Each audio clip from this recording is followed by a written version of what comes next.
ቢስሚላህ ራህማን ራሒም አልሐምዱሊላህ ረቢል ዓለሚን ወሰላቱ ወሰላሙ ዓላ አሽረፊል ሙርሰሊን ሰይድና ሙሐመድን ወዓላ አሊሂ ወሰሕቢሂ አጅማዒን። የኢልያስን ታሪክ አይተን ነበር። እንዲህ ከኢልያስ ጋር አብሮት አምኖ የነበረ ከኢልያስ ጋር ተርቢያ ወስዶ የነበረ ኢልያስ ጋር አብሮ ዒባዳ ያደርግ የነበረ ወጣት ለዚሁ ኢልያስ ለተላከበት ህዝብ ከዚያው ከውስጣቸው አላሁ ስብሓነሁ ወተዓላ መረጠው። ይሄም ነቢይ የሳዕ ይባላል። አላሁ ስብሓነሁ ወተዓላ በቁርአን ውስጥ ከገለጻቸው 25 ነቢዮች አንዱ ይህ ነቢይ ታላቅ ነቢይ ነው። ምንም እንኳ በብዙ የቁርአን አያቶች ውስጥ እንዳሳለፍናቸው ነቢያቶች ባይገለጽም ግን በጥቂት ቦታዎች ላይ ታላቅነቱ ተመስክሮለታል። እንግዲህ ያው የነቢያቶች ተልእኮ ከአንዱ አንዱ እየተቀበለ አንዱ ከሌላው ጋር እየሆነ እየተተካኩ እየሰሩት የነበረ ነው። እንግዲህ በዚህ በምድራችን ላይ አስጠንቃቂ ያላለፈበት ቦታ የለም። አስጠንቃቂ ያልተላከበት ጊዜ የለም እና ሁሌ አላሁ ስብሓነሁ ወተዓላ አስጠንቃቂዎችና አበሳሪዎች ይልካል ማለት ነው። አሁንም ታዲያ ኢልያስ ወደ አኼራ አላህ ወደ መረጠለት ቦታ ሲሄድ እዛው ቦታ ላይ ደግሞ የሳዕ እሱ ጋር አብሮ የቆየው ተከታዩ ለነቢይነት ተመረጠ ማለት ነው። ይህ ከዛ በፊት ነቢይ አልነበረም። ከነቢይ ጋር ግን አብሮ የቆየ ነው። ልክ እንደ ነቢዩላህ ዩሻዕ ማለት ነው። የሳዕ የሚለየው ከነቢዩላህ ዩሻዕ የበለጠ በአላሁ ስብሓነሁ ወተዓላ ከ25 ነቢያቶች ውስጥ አንዱ መሆኑ ነው ማለት ነው። እንግዲህ የሳዕ ከባዶ አልተነሳም። ኢልያስ የነበረበትን አብሮ የተጓዘ ስለነበረ ስለዚህ ኢልያስ የገጠመውን ኢልያስ ያደረሰውን ሁሉ ጠንቅቆ ስለሚያውቅ እሱ ደግሞ እንደ ኢልያስ ሙሉ በሙሉ ባይሆንም እንኳ ግን የኢልያስን መንገድ የኢልያስን ሸሪዓ ተከትሎ ያው ለህዝቦቹ ዳዕዋ አደረገ ማለት ነው። ያው ፈሳዱ እስከቀጠለ ድረስ ፈሳዱን ሊያስወግድ የሚችል ነቢይ መላኩ ይቀጥላል ማለት ነው። የሳዕ በኢልያስ የታነጸ ነበርና ብዙ ነገሮችን ያውቅ ነበረ። ሐቅ በብዛት እንደማይለካ ትዕግስት አምልኮ መሆኑን በደንብ በቅጡ ያውቃል። ስለዚህ ልክ ኢልያስ ባቆመበት ቀጠለ ማለት ነው። ወዝኩር ኢስማዒለ ወልየስዓ ወዘልኪፍሊ ወኩሉም ሚነል አኽያር። አላሁ ስብሓነሁ ወተዓላን በቁርአን እስማዒልን፣ የስዓን፣ ዙልኪፍልን አስታውስ ያ ሙሐመድ ይላቸዋል ነቢያችንን ዓለይሂ ሰላቱ ወሰላም። ቀጥሎም ደግሞ እኛንም ሁላችንንም ማለት ነው በቁርአን ውስጥ አስታውሱ፣ እነዚህን ሰዎች አስታውሱ። እስማዒልን ማስታወስ ይቻላል ከአሁን በፊት ቀሰሱ ስለቀረበ ቁርአን ውስጥ ብዙ ታሪኩ ስለተገለጸ ታጋሽ፣ አላህን ታዛዥ፣ ቤተሰቦቹን የሚንከባከብ የቤተሰቦቹን ሐቅ የሚወጣ ነበረ። እንግዲህ ይህን አስታውስ ይላል አላሁ ስብሓነሁ ወተዓላ። ወልየስዓ ወዘልኪፍል፣ ዙልኪፍል ሷቢር ነበር እንደ እስማዒል ሁሉ። ስለዚህ የሳዕንም እንደዚሁ አስታውሰው ከየሳዕም ብዙ ትምህርት ይወሰዳል እያለን ነው አላሁ ስብሓነሁ ወተዓላ። ወኩሉም ሚነል አኽያር፣ ሁሉም ምርጥ ነበሩ፣ ሁሉም ተመራጮች ከተመራጮች ውስጥ ነበሩ ይለን አላሁ ስብሓነሁ ወተዓላ። እንዲህ በአላሁ ስብሓነሁ ወተዓላ የተመረጡ ናቸው። ይሄ ወይ በአንድ ታዋቂ ሰው ወይ በአንድ ግለሰብ ምስክር የተሰጠው ሰው እንኳ ወይም ሸሃዳ የተሰጠው ሰው እንኳ በዛ በተሰጠው ሸሃዳ በዛ በተሰጠው ምስክርነት ትልቅ ማዕረግ እንዳገኘ ይሰማዋል። እነ የስዓ ደግሞ በአላሁ ስብሓነሁ ወተዓላ የተመረጡና መመረጣቸው ደግሞ ዝንተ ዓለም እየተዘከረ የሚኖር በቁርአን ውስጥ ከዚያም አልፎ ምናልባትም በኢንጂልም ውስጥ ተገልጸው ሊሆን ይችላል። አላህ ሁሌ የሚዋሳቸው ሰዎች ናቸው ማለት ነው። እንደ እስማዒል ታጋሽ፣ እንደ እስማዒል ታዛዥ፣ አባትና እናትን አክባሪ፣ በሶላትና በዘካ አዛዥ፣ እንደ እስማዒል ሰራተኛ፣ የእጁን የሰራውን የሚበላ። እንግዲህ እስማኤልን በዚህ ነው የምናስታውሰውና የሳዕንም እንድናስታውሰው አላህ ሱብሓነሁ ወተዓላ አዞናል ማለት ነው። እንግዲህ በዚህ በምርጥነቱም የኤልያስ ምትክ ተደርጎ ተመረጠ ማለት ነው። ሚነል ሙርሰሊን አላሁ ሱብሓነሁ ወተዓላ በሌላ አያትም እንደዚሁ ወኢስማዒለ ወልየስዓ ወዩኑሰ ወሉጠን ወኩሉን ፈደልና ዐለል ዓለሚን ይላል አላህ። አሁንም ከኢስማኤል ጋር ከዚያ ከታጋሹ ከዚያ ከታዛዡ ከዚያ ሰዎችን በሶላትና በዘካ ከሚያዘው ከእርድ አላሁ ሱብሓነሁ ወተዓላ ካዳነው ቤቱላህን ከገነባው እስማኤል ጋር መዘከሩ የሳዕ ትልቅ ደረጃ እንዳለው ያሳየናል ማለት ነው። እንዲሁ ደግሞ ከዩኑስ ከዚያ ከተውበተኛው አላሁ ሱብሓነሁ ወተዓላን ከሚለምነው ለአላሁ ሱብሓነሁ ወተዓላ ላኢላሃ ኢላ አንተ ሱብሓነከ ኢኒ ኩንቱ ሚነ ዛሊሚን በማለት ከተጣራው አላሁ ሱብሓነሁ ወተዓላ ተአምራዊ በሆነ መልኩ ካዳነው ባህር ውስጥ ገብቶ መሞት ነበር የሚታወቀው። አሳ ውጦት መሞት ነበር የሚታሰበው። ግን አላህ ከባህሩ ማዳን ብቻ ሳይሆን ከአሳ ሆድ ውስጥ አድኖ እንደውም የአሳን ሆድ መኖሪያው አድርጎ ያዳነው ዩኑስ ጋር መዘከሩ የሳዕ ትልቅ ደረጃ እንዳለው ያሳየናል ማለት ነው። ወኩለን ፈደልና ዐለል ዓለሚን እነዚህ አሁን የተገለጹትን ሁሉ ከዓለም ካሉ ህዝቦች ሁሉ አበለጥናቸው ይላል አላህ ሱብሓነሁ ወተዓላ። ይህ በጊዜያቸው ከነበሩ የዓለም ህዝቦች የበለጡ ነበሩ ማለት ነው። እንግዲህ ብዙ ስራዎች ነበሯቸው ማለት ነው። ሐቂቃ እነዚህ አላህ የገለጸልን ስሞች ብቻ አልነበሩም። ብዙ መስዋዕትነቶችን የከፈሉ ብዙ በዳዕዋ መንገድ ላይ የታገሉ ጊዜያቸውን፣ ጉልበታቸውን፣ ሀብታቸውም ሁሉ የዳዕዋ ሀብት የሆኑ ብዙ ነገር የደረሰባቸው ለዚያም ለደረሰባቸው ደግሞ የታገሱ አላሁ ሱብሓነሁ ወተዓላ በዛ በመታገሳቸው ደግሞ ደረጃና ምንዳ የሰጣቸው ሰዎች ናቸው ማለት ነው። የሳዕ ዓለይሂ ሰላም እንግዲህ ከታዛዡ ከእስማኤል ከተውበተኛው ከዩኑስ እንግዲህ ደግሞ በዳዕዋው ላይ ጽናት በነበረውና በህዝቦቹ ጥቃት ታጋሽ በነበረው ሉጥ መካከል ሆኖ አላህ የዘከረው ትልቅ ደረጃ ስለነበረው ነው። ኡላኢከ አለዚነ አተይናሁሙል ኪታበ ወልሑክመ ወኑቡዋ እነዚህ የተገለጹት ሁሉ አላሁ ሱብሓነሁ ወተዓላ መጽሐፍትን ጥበብንና ነብይነትን የሰጣቸው ሰዎች ናቸውና የሳዕም ከነዚሁ ሰዎች ነው እያለን ነው አላሁ ሱብሓነሁ ወተዓላ። የሳዕ ህዝቦቹን ልክ ኢልያስ በጠራው መልኩ እንዲሁም ከዛ በተሻለ ምክንያቱም ከኢልያስ ብዙ ልምድ ወስዷልና ያልነበረን ነገር በመሞከር ህዝቦቹን ጠራቸው። ግን ህዝቦቹ አሁንም እና ብዙ ተአምራቶችን ያሳየ ታላቅ ነብይ ነበር። ሐቂቃ ብዙ ከራማ ብዙ ሙዕጅዛ ነበረው። ከሙዕጅዛዎች ውስጥ አንዱ እንደሚገለጸው ነህሩ ኦርዶን ወይም የኦርዶን ወንዝ እንደ መሬት ሆኖለት ማለት ደረቅ ሆኖለት በወንዙ ላይ እንደሄደ ሁሉ ይገለጻል። ይሄ የአላህ ሱብሓነሁ ወተዓላ ለሱ የሰጠው ሙዕጅዛ ነበር ማለት ነው። ወጅተበይናሁም ወሃደይናሁም ኢላ ሲራጢን ሙስተቂም እንግዲህ እነዚህ የተገለጹት የተመረጡ ነቢያቶች ናቸው። ወሃደይናሁም ኢላ ሲራጢን ሙስተቂም የተስተካከለውን ጎዳና የመራናቸው ሰዎች ናቸው መራናቸውም ይላል አላህ ሱብሓነሁ ወተዓላ።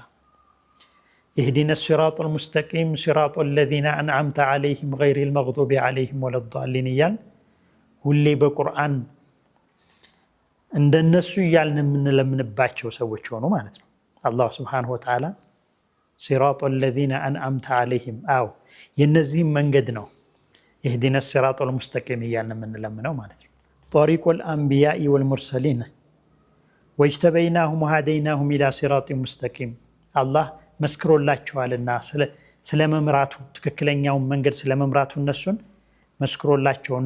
መስክሮላቸዋልና የነዚያ የተመሰከረላቸውን መንገድ ምራን እያልን በቀን ቢያንስ 17 ጊዜ አላህን የምንለምነው የነዚህን ሰዎች መንገድ ነው ማለት ነው። እንግዲህ የሳዕ ዳዕዋውን ቀጠለ። ህዝቦቹ ድሮ ኤልያስ የሚጠራቸው ስለነበረ ለኤልያስ የመለሱት መልስና ለየሳዕ የመለሱት መልስ ይለያያል። ማለት ለየሳዕ ተዓጡፍ አደረጉ። ከየሳዕ ጋር ከኢልያስ የበለጠ ብዙ ሰዎች ተቀበሉት ማለት ነው። በዚህ መልኩ ነበር እንግዲህ አንቢያዎች እየተተካኩ የቆዩት ማለት ነው። እንግዲህ ከዚህ በመቀጠል የታላቁን ታላቅ ደግሞ ነቢይ አንድ ታሪክ ለማውራት ሞክራለን። ይህም ታላቅ ነቢይ እነዚህ የበኒ እስራኤል አንቢያዎች እየተተካኩ አንዴ ህዝቦቹ በኢማን ሲበለጽጉ፣ ሌላ ጊዜ እየወደቁ፣ ሌላ ጊዜ ደግሞ ዳዋ የተደረገላቸው እያደጉ፣ በሌላ ጊዜ ደግሞ እየወደቁ፣ አንዳንዶች ነቢያቶችን አንቀበልም እያሉ፣ ሌላ ጊዜ ደግሞ ነቢያቶችንም ሁሉ እየገደሉ እያሰቃዩ አንድ ታላቅ ነቢይ ጋር ደረሱ ማለት ነው። ይህም ታላቅ ነቢይ ሲላክ የነበረበት ሁኔታ በቤተል መቅዲስ እና በቤተል መቅዲስ ዙሪያ የነበሩት ነገሮች ያው በዒባዳ ያሸበረቁና እንዲሁ ደግሞ ብዙ ቤተል መቅዲስ ላይ ብዙ ሰዎች ብዙ አማኞች የነበሩበት ጊዜ ነው። ይህም ታላቅ ነቢይ ዛሬ የምናወሳው ዘከርያ ይባላል። ዘከርያ ዓለይሂ ሰላም በቤተል መቅዲስ አካባቢ የሚኖር የቤተል መቅዲስ ተንከባካቢ፣ እንዲሁ ደግሞ ዘከርያ ዓለይሂ ሰላም ከጓደኛው ከዒምራን ጋር፣ ዒምራን የቤተል መቅዲስ ኢማም ነው። እሱ ደግሞ የቤተ መቅዲስ ታላቅ ሰው ታላቅ ነቢይ ሆኖ ዳዕዋ እያደረገ የቆየ ሰው ነው ማለት ነው። ነቢያቶች ሁሉ ዳዒዎች ናቸውና ተልእኳቸውም ዳዕዋ ስለሆነ ማለት ነው። እንግዲህ እኒህ ሁለት ታላላቅ ሰዎች በነበሩበት ወቅት ነው እንግዲህ አንዱ ነቢይ አንዱ ደግሞ ዓሊም፣ ሰዎች በጣም የሚወዱት ዒምራን የተባሉ ሁለቱ ታላላቅ ሰዎች የቤተል መቅዲስን እየተንከባከቡ አንዱ በኢማምነት አንዱ በነቢይነት እያሉ ነው እንግዲህ አላህ ሱብሓነሁ ወተዓላ የዘከርያን ታሪክ የሚነግረን። ከዛ በመነሳት እንግዲህ እነዚህ ደግሞ ዒምራን እና ዘከርያ ሁለቱም እህትማማቾችን ያገቡ ጓደኛሞች ወዳጆች ናቸው። እንግዲህ ያው ዒምራን አቢድ ነው፣ ዓሊም ነው። ዘከርያ ደግሞ አላህ የመረጠው ነቢይ ነው ማለት ነው። ዒምራን ሰዎችን በሶላት ይመራል፣ የሶላት ኢማም ነው። ያው ዘከርያ ደግሞ ነቢይ ነው፣ ሰዎችን ያንጻል፣ ሰዎችን ተርቢያ ይሰጣል ማለት ነው።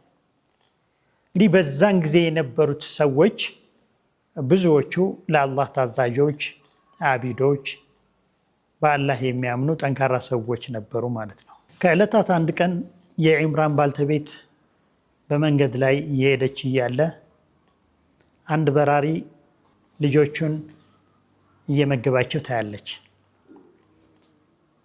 መመገብ ብቻ ሳይሆን እቅፍ ውስጥ አስገብቶ ሲመግባቸው ሲንከባከባቸው ስታይ እንግዲህ ልጅ መውለድ አማራት። ምናልባትም ከዛ በፊት ልጅም ሊኖራት ይችላል። ግን ብቻ ልጅ መውለድና እንደዚህ መንከባከብ አማራት። ከዚያም ይሄ ምኞቷን ለአላህ ሱብሓነሁ ወተዓላ እንዲህ ብላ ገለጸችው። ይሄ ምኞቷ ሰመረና ነፍሰ ጡር ሆነች። እንግዲህ ነፍሰ ጡር ከሆነች በኋላ ነው ለአላህ ሱብሓነሁ ወተዓላ ይሄን ያለችው ማለት ነው። አላህ እንደሚነግረን ኢዝ ቃለት ኢምረአቱ ዒምራን ረቢ ኢኒ ነዘርቱ ለከ ማ ፊ በጥኒ ሙሐረራ። እንግዲህ ነፍሰ ጡር ሆና እንዲህ አለች። በዚያም ወቅት ልጆች ቤተል መቅዲስን እንዲያገለግሉ ይሽቀዳደሙ ነበረ፣ በአባቶቻቸው ማለት ነው። እንዳሁኑ ዘመን ልጆች የሆነ ለአባቶቻቸው የሆነ ነገር እንዲያደርጉ ታስቦ ከልጅነት ጀምሮ ተኮትኩቶ አይደለም የሚታደገው። ልጆች ለአላህ እንዲያገለግሉ የአላህ እንዲሆኑ የየቤተሰቡ ጭንቀት ነበር ማለት ነው። ስለዚህ ምን አለች እቺ ነፍሰ ጡር የሆነችው የዒምራን ባልተቤት ኢዝ ቃለት ኢምረአቱ ዒምራን ረቢ ኢኒ ነዘርቱ ለከ ማ ፊ በጥኒ ሙሐረራ፣ በሆዴ ውስጥ ያለውን በቃ ለአንተ ብቻ ነፃ እንዲሆን ነዝር ገባለሁኝ አለች። ለአንተ ብቻ ነፃ እንዲሆን ምንም አይነት ስራ አልፈልገውም፣ ጥቅም አልፈልገውም፣ ብቻ አንተ የምትወደውን ብቻ የሚሰራ ልጅ እንዲሆን የቤተ መቅደስ አገልጋይ እንዲሆን ያው ታላቁ ስራ እሱ ስለነበር ማለት ነው በወቅቱ እንዲሆን ተነዝሬያለሁኝ በማለት ለአላህ ሱብሓነሁ ወተዓላ ነዝር ገባች ማለት ነው። ዱዓም አደረገች። ፈተቀበል ሚኒ ኢነከ አንተ ሰሚዑል ዓሊም፣ አንተ በሆዴ የማስበውን በሁሉ ነገሬ ውስጥ ያለውን ነገር አዋቂ ነህና ሰሚም አዋቂም ነህና ተቀበለኝ ይህን ዱዓዬን በማለት ዱዓ አደረገች። አላሁ ሱብሓነሁ ወተዓላም ተቀበላት። እናም ያ ነፍሰ ጡር ሆና የነበረው ልጅ ተወለደ ማለት ነው።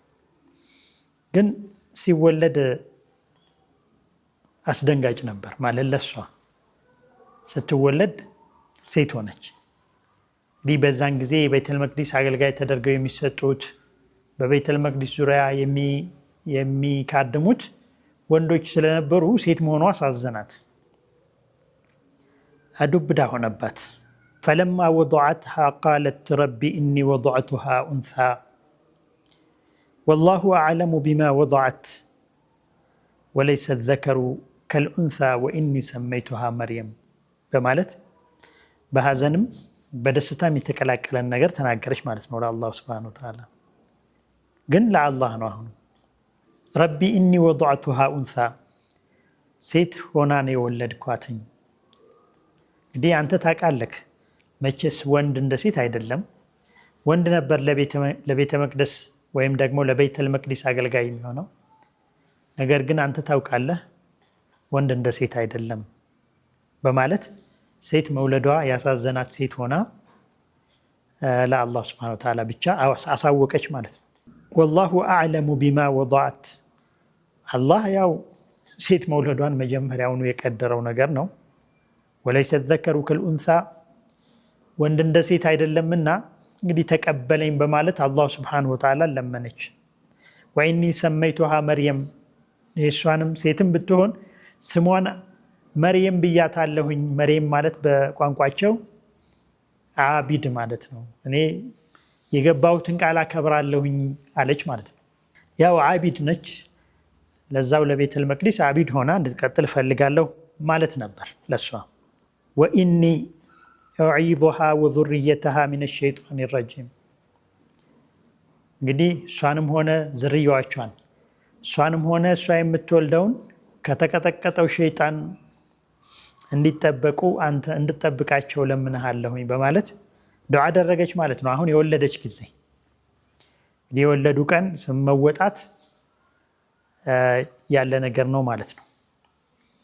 ነቢያችንም ዓለይሂ ሰላቱ ወሰላም የአነስ ብኑ ማሊክ የአነስን ወንድም የተወለደ ቀን ተምር እንዳሳኘኩትና ስም እንዳወጡለት አብደላህ ብለው የተገለጸ ሐዲስ አለ።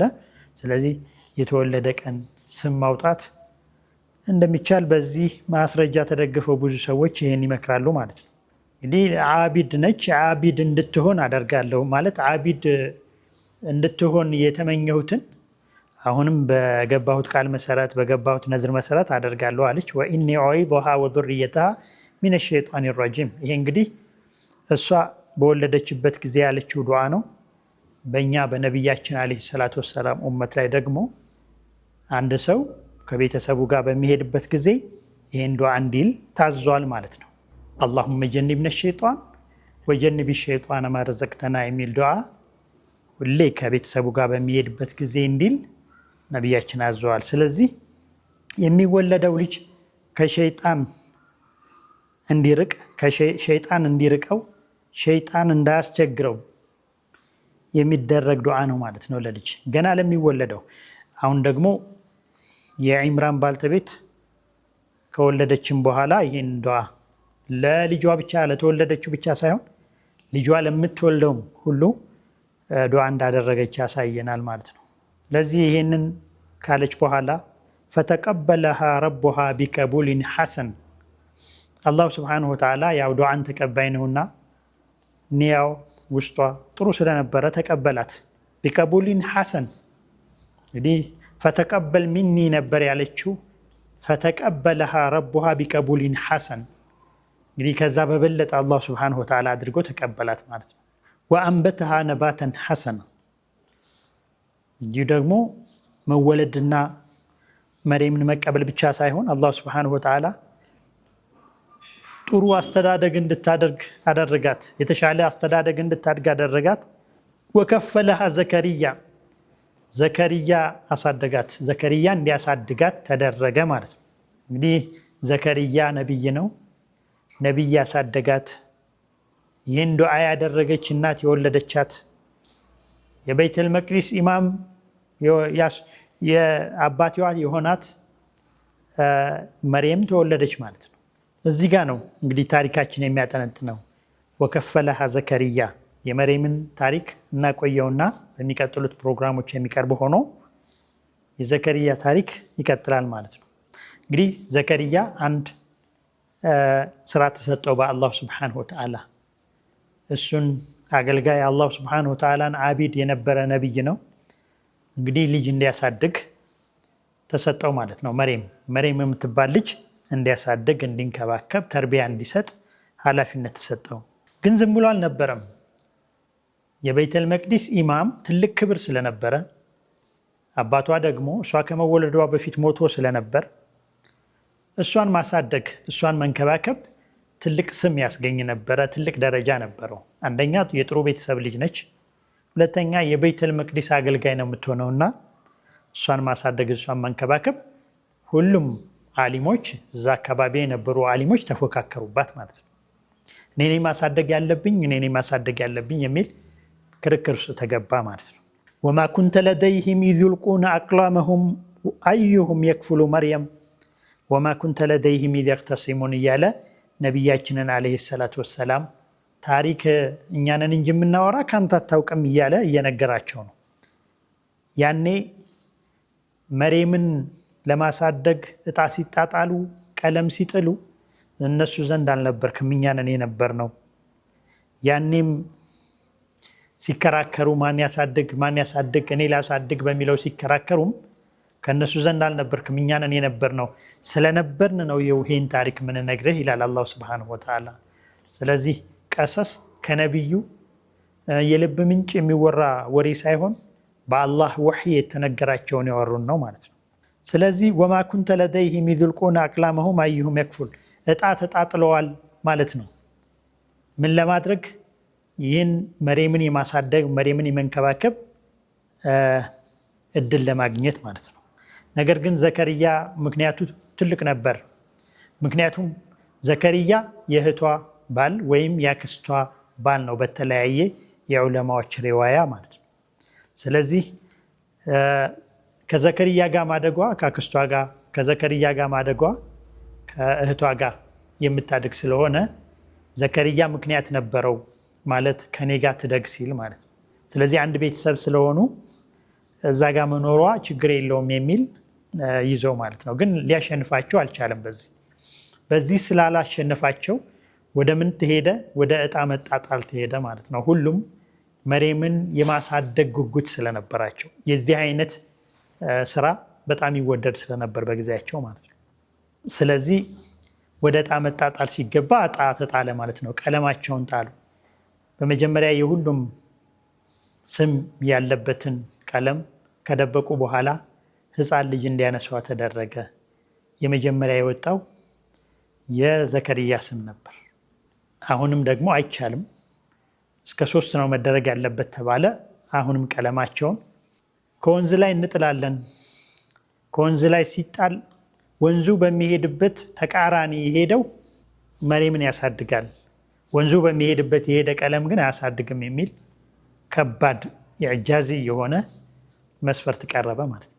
ሁላቸውም ቀለማቸውን ሲጥሉ የነቢዩላህ ዘከርያ እጣ ወጣ ማለት ነው። የነቢዩላህ ዘከርያ ቀለም ወደ ተቃራኒው በኩል ነበረ የሚፈስ፣ ወደ ወንዙ የሚፈስበት ሳይሆን ወንዙ ወደሚመጣበት አቅጣጫ ይሄድ ነበርና በዚህም አሸነፋቸው ማለት ነው። በሶስተኛ ተባለ። ሶስተኛም ላይ በቃ ቀለሙን እንጥላለን፣ ቀለሙ የሰመጠ ወደ ውስጥ የገባ መርየምን ያሳድጋል ተባለ።